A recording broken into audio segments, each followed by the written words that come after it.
need a new Masechta. I didn't get the art scroll. You have to check inside. No, maybe one in there. Meilah. If not, there's a Hebrew. And there's also all the way in the back. You know how to find it in the Hebrew ones? It's one of the last volumes. After tomorrow. There we go. Okay. So we're starting a new Mishnah in the Masechta. Is a Menachem Kodshei Kodashim. It means very holy sacrifices. They're supposed to be slaughtered on the north. And Sheshachtem Badarim, that they were not slaughtered in their proper place. They were slaughtered in the south. The north would be by the in front of the Mizbeach. You have a ramp. You go up the Mizbeach. If you keep going further, you'll be in the north. The south is the ramp side. So it's slaughtered on that half, the ramp side half, not the front of not the back of the Mizbeach, right? So it's the other way around, no? Didn't the ramp run from right to left? So the east. If you were facing the base of the didn't the ramp run from right to left? The east is, let's say the east is this way, right? Let's say this is 8,000 west. This is the east. The Kodesh HaKodashim is down over there, right? Kodesh HaKodashim is there. This is the east. Kodesh HaKodashim is west. The Mizbeach came from the south up this way to the north, which is exactly south-north. This is the Kodesh HaKodashim down there. This is the Mizrach. The ramp ran from north to south, no? So let's say this is north to south. Let's do it because this is east. So, okay. So south to north. So it goes from south to north. So this carbon was slaughtered on the south instead of on the north. So Meilah, there's Meilah.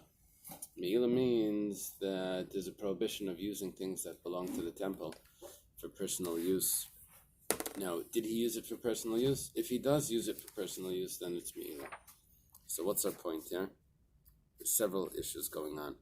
One issue is that because it's not a valid sacrifice, so it never, the laws of Meilah never went off. Second issue is that if it would have been strangled, this sacrifice, not slaughtered, then we would say, oh, it's not a sacrifice anymore. It's done with that. And we would say that there's no Meilah anymore either. So what we're saying is that it was never permitted for the Kayanim because it wasn't done right. And it's still considered a sacrifice that's just invalid, so there's still the laws of Meilah. There's two sides to this. It's stuck in the middle, where it's not kosher, and it's also not it didn't leave the system. It's just an invalid sacrifice, so there's Meilah. But it's the Kohanim who made the mistake, but it's his problem. No, it's the problem of whoever is going to use it. What I'm saying is the Kohanim that made the it mistake in the wrong place. Right. But whoever now comes along and makes personal use of this dead animal is going to violate the laws of Meilah. It's the Aleph. Will he take it home for himself? No, that's the issue. He can't take it home. He can't do anything with it. It belongs to the temple. It was never... If it would have been slaughtered properly in the right place, so then the Kohanim would eat whatever they need to. And there's no Meilah. Once the Kohanim can eat from it, there's no Meilah. Here the Kohanim can't eat from it. And if it would have just died, there would be no Meilah either. But here it didn't just die. It was slaughtered, just not in the right place. So it's in this middle situation where it's a problem. Shachtam Badaram. Okay, the Gemara says like this. Ketzad, what's this scenario? Shachtan Badaram. It's slaughtered on the south, which is incorrect. The Kibul Daman Matzafan. And the blood was received on the north, which is correct. Now it says, but let's say Shachtan Batzafan. It doesn't say Shachtan, but Batzafan v'Kibul Daman Badarim. The receiving of the blood was on the south, which that is incorrect. So here we could have said that by the shechita could be done by a non-kayan.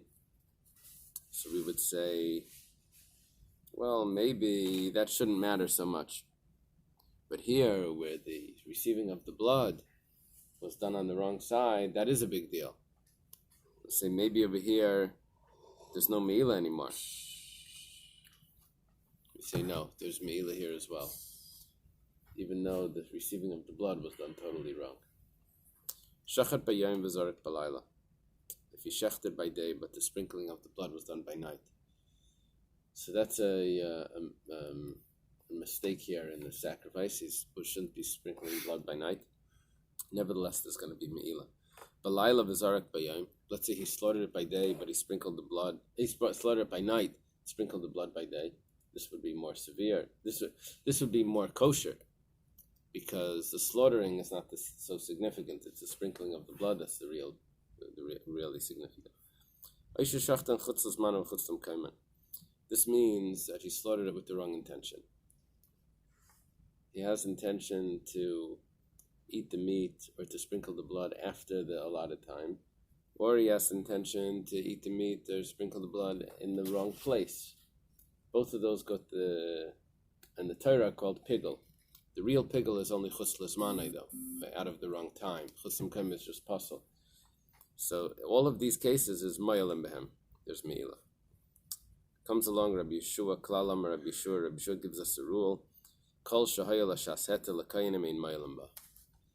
If the sacrifice would have been performed properly, and there would be a moment where the kayanim would be suited for the kayanim to eat it, then whatever happens afterwards, there's no Meilah anymore.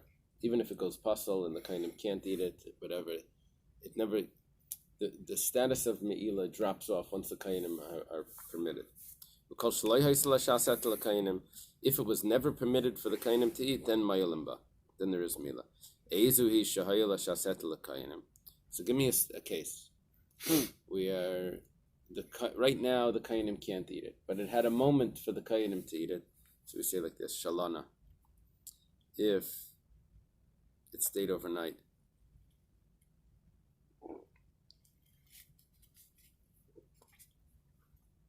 and when it wasn't supposed to, v'shenitma, or it became tameh, or v'sheyatza, or it left the azara, it left the area that it's allowed to be.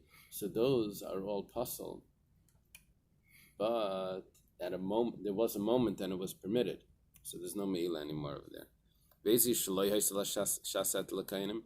me a case where there was never permissibility to the kayanim. At the beginning, by the shechita, the intention was wrong. It was chutzim kaima. You had the intention to sprinkle the blood in the wrong place, an intention to sprinkle the blood out of the allotted time. Shekiblu psulim, or people that were in kayanim or other psulim received the blood, v'zarku esdam, and sprinkled the blood. Yeah, we're back in Zvachim here.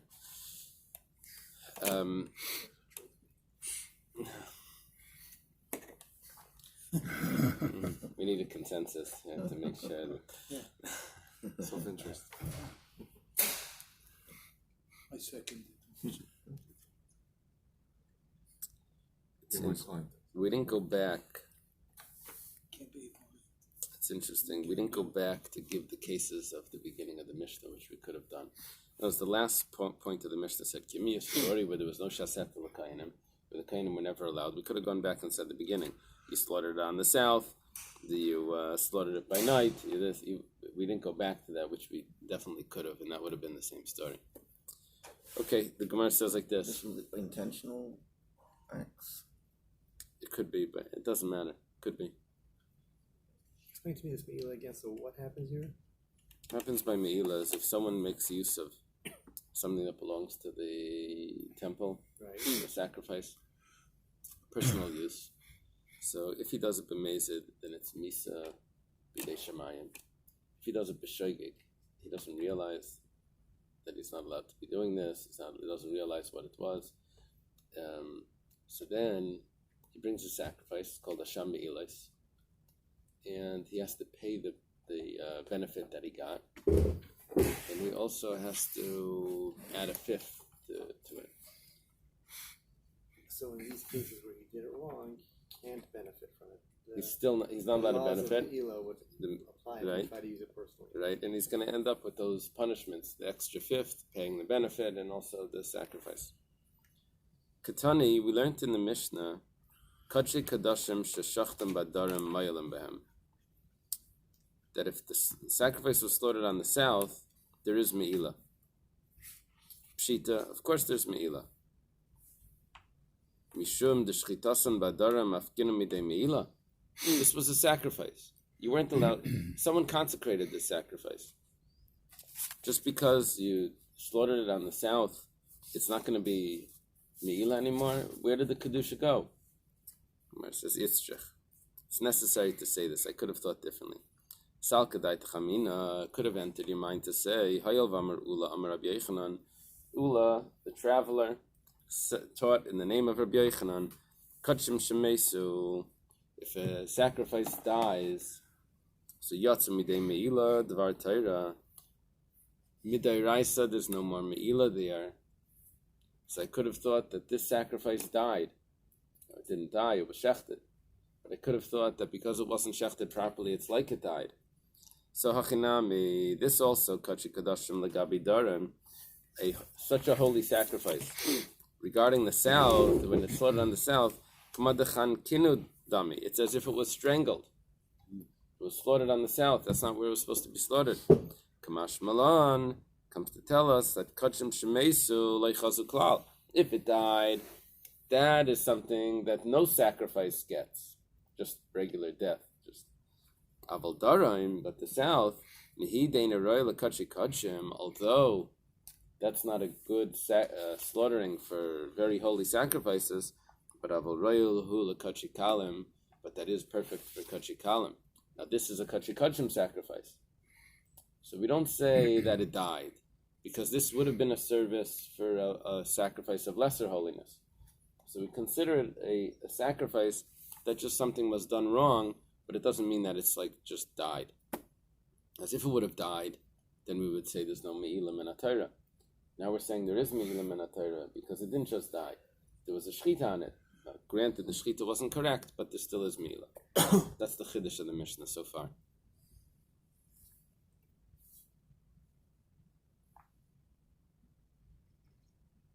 Can you repeat that? Yeah. Gemara asks, what's the chiddush of the Mishnah? You made a mistake. You shechted it wrong. Why you you're saying there's no Me'ilah. So of course there's no Me'ilah. Someone consecrated this sacrifice. Why shouldn't there be Me'ilah? Why does the Mishnah need to say this? The Gemara says no. The Mishnah needs to say it because we have a statement from Ula in the name of Rabbi Yochanan that if a sacrifice just died, there's no more Me'ilah on that sacrifice. If someone makes use of the carcass, there's no more Me'ilah there. So it said that this sacrifice that was slaughtered on the south is like it just dropped dead. So it'd say there's no more Me'ilah. It says, Kamashma, no. There is Me'ilah. This sacrifice didn't just drop dead. This was a good shechita for Kachi Kalim. Granted, for Kachi Kachim it's possible, but for Kachi Kalim this would have been good. So it's considered still in the status of a sacrifice. So there is still Me'ilah there. Now the Gemara says, Lam li lemisnei kol hani. Why do we need each of those cases? Slaughtered by day, slaughtered by night, slaughtered on the south, the blood was received on the south. All of these instances, what is each one telling me? Tzrichi. They're all necessary. Itan shachtam badarim. If it would have only taught that it was slaughtered on the south, v'kibel daman batzafain, but the receiving of the blood was correct, so we would have said, Hacha, despo Me'ilah. This is where there's Me'ilah. Mishum the Kabbalah B'tzafano, it's still a good sacrifice. What did you do wrong? Just the shechita? Well, shechita is ksheir bizarre. Even a non-kayan can do the shechita. Aval shacht and B'tzafain, but if you did the shechita correct, v'kibel daman badarain, and the blood was received on the south. Now the receiving of the blood is the first service that the kayanim have to do. Hayov v'kibel daman v'kibel badarim, because he received the blood on the south, badaramu nafik midei me'ilah. It's not considered a sacrifice anymore. It's so puzzle that this is out. So that's why it has to tell me that case. Itana hai. If it would have said that initial story of the receiving of the blood on the south, Hava mina yamamas manakravu. I would have said that, look, it was all done by day, so it's still acceptable. Aval shachta balayla v'zarak bayayim. But if it was slaughtered by night and sprinkled by day, so Lila loves manakrava. You can't slaughter a sacrifice by night. We'd say that's not Meilah. You slaughter it by night. It's out. There's no more Meilah over there. That's not a carbon. If it would have said shachta balayla, I would have said maybe it's, why is it still good? Because you received the blood by day. And that's the important part.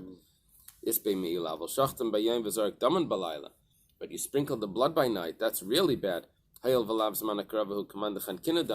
Now you're back to strangling the sacrifice. Now you didn't literally strangle it, but it's as if you strangled it by sprinkling the blood by night. That's like that's just like a dead animal. That's you're so puzzled that it's nothing. There's no Meilah there. Kamash Malan comes to tell us that even over there where it's so puzzled, there still is Meilah. The Gemara says, if you puzzle the korban so early on, that by the shechita you've already messed it up. So what are we saying that there still is Meilah? The whole thing is puzzle. So the Gemara says no. So we have a rule by Pigel that in order for something to be Pigel means that the sacrifice became invalid because of thoughts of sprinkling the blood out of the right time. If someone eats from that sacrifice, a very severe punishment. I think it's kares by chutz l'zmani, by real pigel. So, in order for it to be actual pigel, so everything else of the sacrifice needs to be done correctly. If you don't complete this ceremony, so then it's not considered pigel. We say it's puzzled because of other reasons. So here, now we have a question. How can we say that this sacrifice is considered done correctly, and that's why it's pigel, but you messed it up with the pigel? So we say, no, the pigel doesn't mess it up for itself. The pigel, it's still kosher enough to be pigel. It has to be kosher enough to be pigel. So we're saying, if you messed up the sacrifice so early on, why is there still Meilah? Our answer is, because it's good enough for pigel, it has to be good enough for Meilah. That's our answer.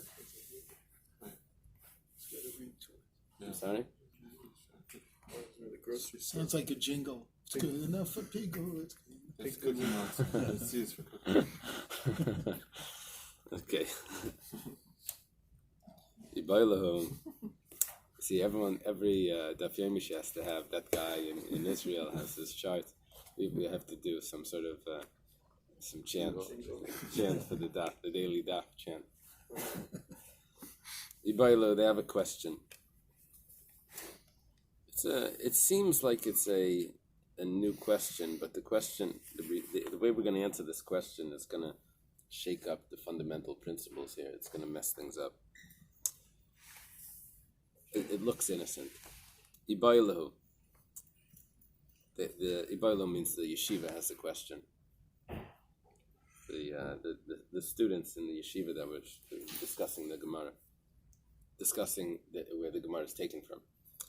That's where the original Amirayim. So, Alu Maushi Yardu. The sacrifice that we just mentioned, all of these issues. You slaughtered in the south, you slaughtered by night. Those are puzzle. If the kohen takes them up to the altar, puts them on the altar, so should they be brought down, or do they stay there? How bad is that? If it's really bad, then you take them off. But if it's like so, then okay, they're there already. Just leave it. So what's its status? So Rabbi Amar im alu yardu.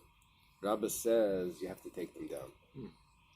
Rabbi Yosef Amar im alu lo yardu. Rabbi Yosef says no, you leave them there. See, maybe to remember this, Rabbi was the Rosh Hashiva for 22 years. Rabbi Yosef was Rosh Yeshiva only 2 years. He's talking about the Bachram in the yeshiva. Once they're accepted, do you leave them in or do... No, I was just thinking that, I mean, like, we cover the matzah, and I mean, the challah, not to embarrass it. I mean, That's what we're dealing with. Is there a question of embarrassment? It has to do with that as well. That's a factor. That's a factor. That's what sounds. So, Aliba de Rabbi Yehuda Leiti Bailach. It's interesting that the Gemara throws us back into Zvachim without telling us. Without the Rashi here, I wouldn't know what's going on. It happens to be that there's a Machlekes Rabbi Yehuda and Reb Shimon in Zvachim that how to read the verses when it says Zeis Teiras Eily. These are the laws of the Eily. So Rabbi Yehuda says that anything that's puzzle needs to come down. So it goes like this.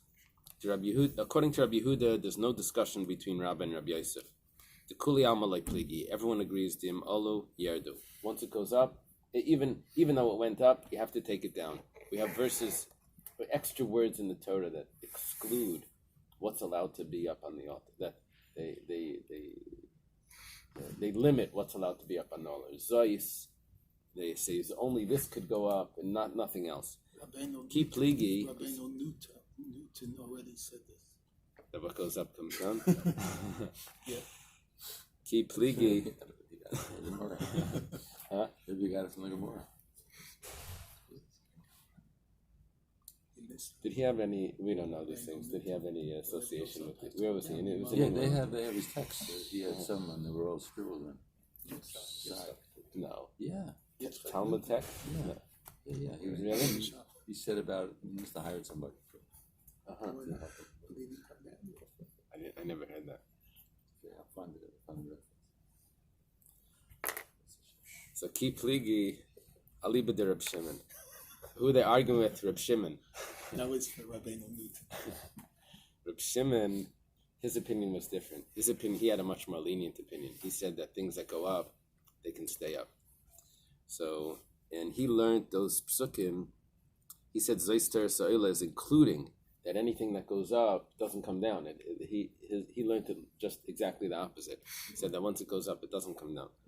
So Rabbi Yosef, Reb Shimon, remember Rabbi Yosef says that you don't take these things down once they're on the altar.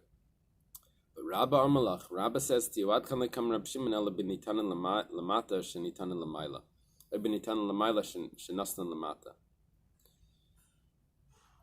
Uliyolam deshachtan v'kibel dam b'tzafen. What was Reb Shimon talking about over there? There's some sacrifices, the blood needs to be sprinkled above the middle line, the chota sikra, and some the blood needs to be sprinkled below the middle line. Reb Shimon says that if you did it the wrong way, you sprinkled the blood above instead of below, or below instead of above, and then you brought the limbs up on the altar, that stays up. So Rabbi would tell you that yes, Reb Shimon holds that, but the blood is sprinkled above the line or below the line incorrectly. However, Abel Hacha, but in this case, given the Shachtam Badarim, it was slaughtered in the south. That's command kinan dami. That's like it was strangled. And Reb Shimon would agree that you take the organs, the limbs down off the altar in our case. And those the whole machlekes is what would Reb Shimon say in our case? According to Rabbi Yehuda, we know it comes down. According to Reb Shimon, that says it doesn't come down. Rabbi Yosef says you're right, it doesn't come down. You don't take it off the altar. But Rabbi would say that Reb Shimon only said that in those cases, but in our cases, the invalidity is worse. We would take it off the altar, even according to Reb Shimon. Now, this seemed like a very innocent discussion, but what we've just done is we've created a huge problem. Because according to Rabbi, that's trying to say that Reb Shimon's din is different, because Reb Shimon was talking about where the blood was sprinkled in the wrong place. That's, we'll say, we'll leave it on the altar. However, for us, it's as if we strangled it. We'd go back to the laws of Meilah, and we said that if it gets strangled, then there's no more laws of Meilah. So from the discussion of Rabbah, we now have created a problem on our whole Mishnah. Tanan, it was taught in the Mishnah, Kachi Kachim Sheshachtam Badarim Meilim Behem, if holy sacrifices, Kachi Kachim, they're slaughtered on the south, which is incorrect. There still is Meilah. Bishleim Rabbi Yosef Nicha. According to Rabbi Yosef, we understand. Rabbi Yosef held that according to Rabbi Shimon, something that's brought on the altar, you leave it on the altar, it's good. Ela l'Rabba, but according to Rabba, that says our cases. You need, if it's slaughtered on the south, you have to take it off the altar because it's as if it wasn't even slaughtered. Or as if it was strangled, it's a kasha. We have a problem. And the problem is that there shouldn't be Meilah if it's strangled. We just learned from Ula, in the name of Rabbi Yochanan, that sacrifices that died, there's no more Meilah. Gemara says, "My Meilah behem." Now we have to reread the Mishnah. What does it mean that there's Meilah? We learned in the Mishnah there's Meilah, Midirabanan. The whole Mishnah now is only Midirabanan. We said there's Meilah. It's not a biblical Meilah. It says Ma'yika ben deraisa l'Rabanan. What is the difference if it's deraisa l'Rabanan? It's a huge difference. Deraisa mishal and chaimish. Deraisa, you have to pay the fifth and bring a sacrifice. The Rabbanan lie. The Rabbanan, you don't have to. Why did it leave out that sacrifice part? What's the Zion? Yeah, he adds it in. Chaimish v'asham. The Rabbanan lie mishalim. Okay, you have to add in the word asham. You have it in yours in brackets. Deraisa mishal and chaimish. They don't add it in. What does it say in 1 and 12? Is an additional fifth. And they don't have it. Interesting. That's 13.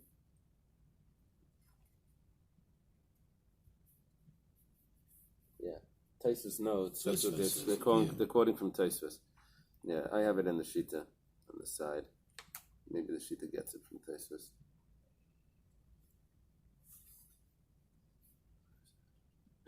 He says, "Havi matzi l'meimar d'midrabanan," that we're able to say it. The Shita seems to add it in. Okay.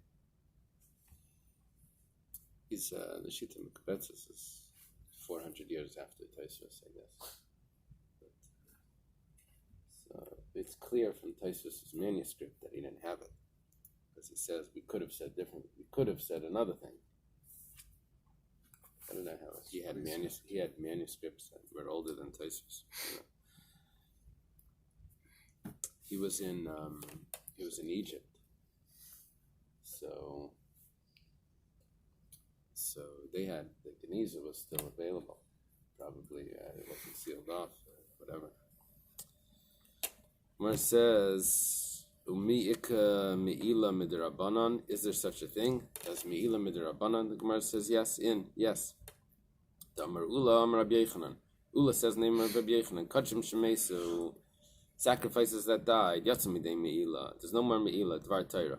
According to the Torah, let's look if that's the same quote that we had before.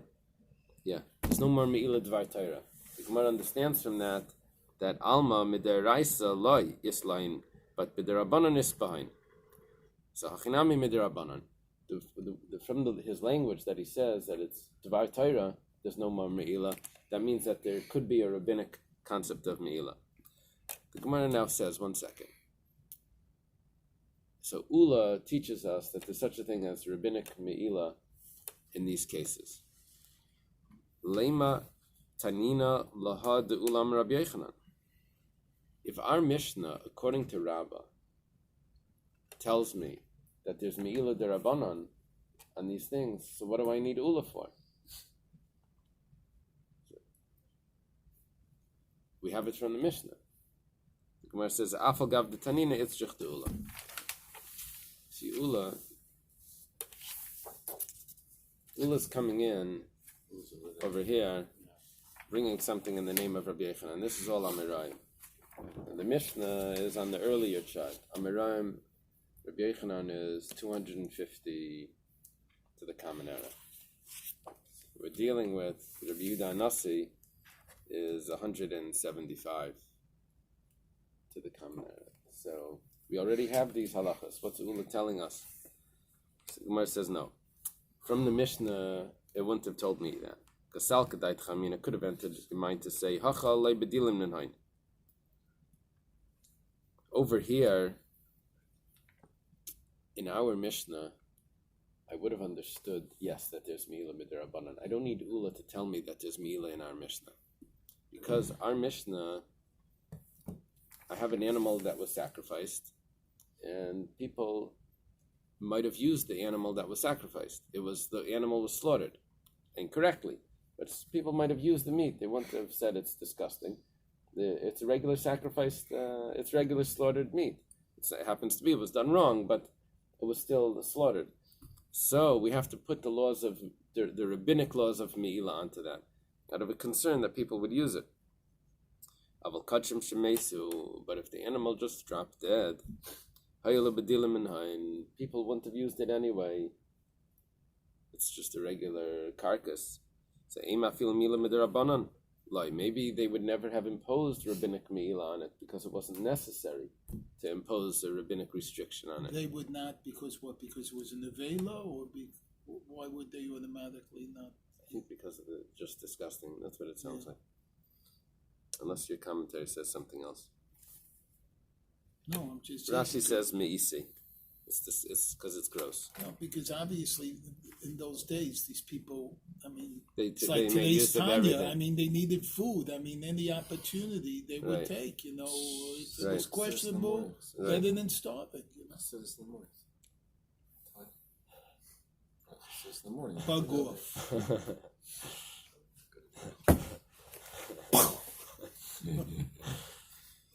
So we would say, so Ula is not telling me the Mishnah. Ula is telling me something much more extreme than the Mishnah, that there's even Meilah Midarabanan on an animal that just dropped dead.